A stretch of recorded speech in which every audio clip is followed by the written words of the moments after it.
the D-Day flyover ceremonies. Also there was Billings World War II veteran Bud LeCount, despite an emergency hip replacement earlier this week. MTN's Russ Riesinger spent some time with the 96-year-old before he left for France. He reflected on what it was like there on Omaha Beach 75 years ago. I was going to wait and go for the 80th anniversary. But I thought, you know, that's getting pretty damn optimistic here on my part.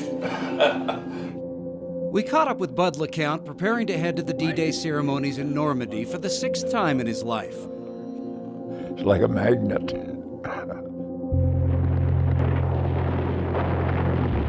He first set foot on Omaha Beach on June 7, 1944, the day after the Allied invasion began.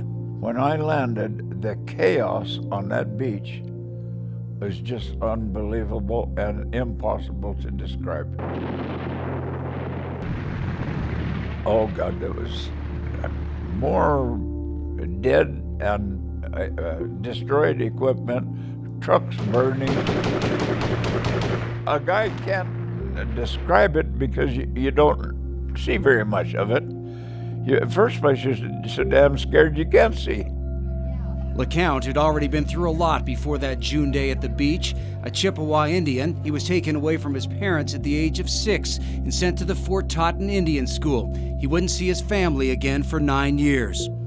They were gonna take the Indian out of us and make white folks out of us or something was their intent.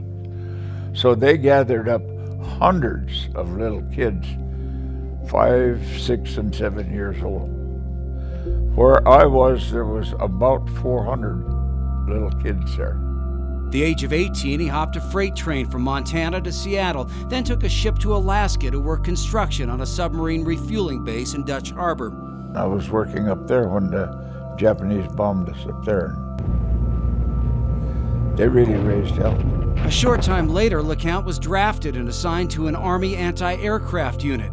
Just days after his 21st birthday, he was driving a Jeep off a landing craft and mostly underwater onto Omaha Beach, a day he'll remember for a couple of reasons. When I saw the chaos and realized what we were doing, it scared the living hell out of me. But at the same time, I didn't know they had taken my wife to the hospital in Williston, and I said, and it scared the living sun out of her. She had a baby during that same time? Yeah, same time that I was landing, she was in the hospital with the baby, yeah. Ironically, Bud's unit didn't have to fire a shot on the beach that day. There was no planes. Germany is out of planes at that time.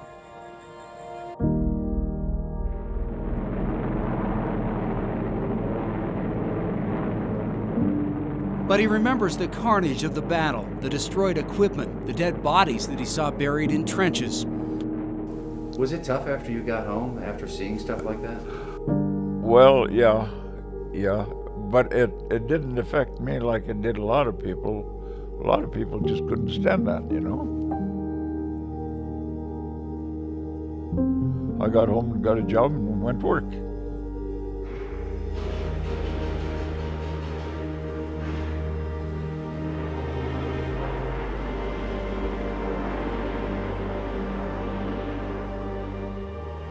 He ranched for 40 years, was married to his wife Venice for 67 years before she passed away. And at the age of 96, he still finds his way to the dance floor regularly.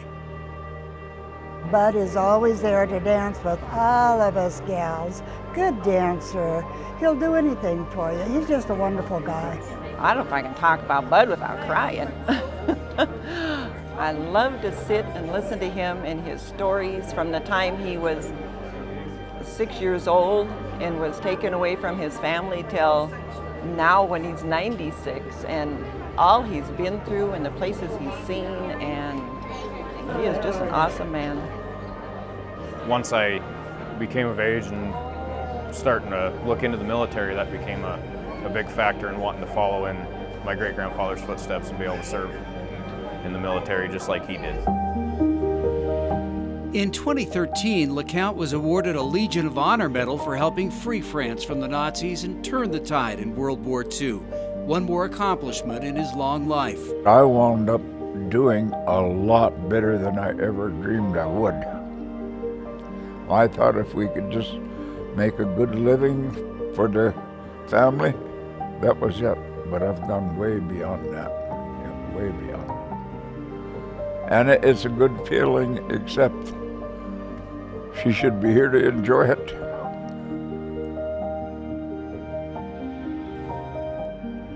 "75 years after that fateful day at the beach, there is still reason to be grateful for men like Bud LeCount, who made it home to tell the story, and also all of those who didn't." In Billings, Russ Riesinger reporting for MTN News.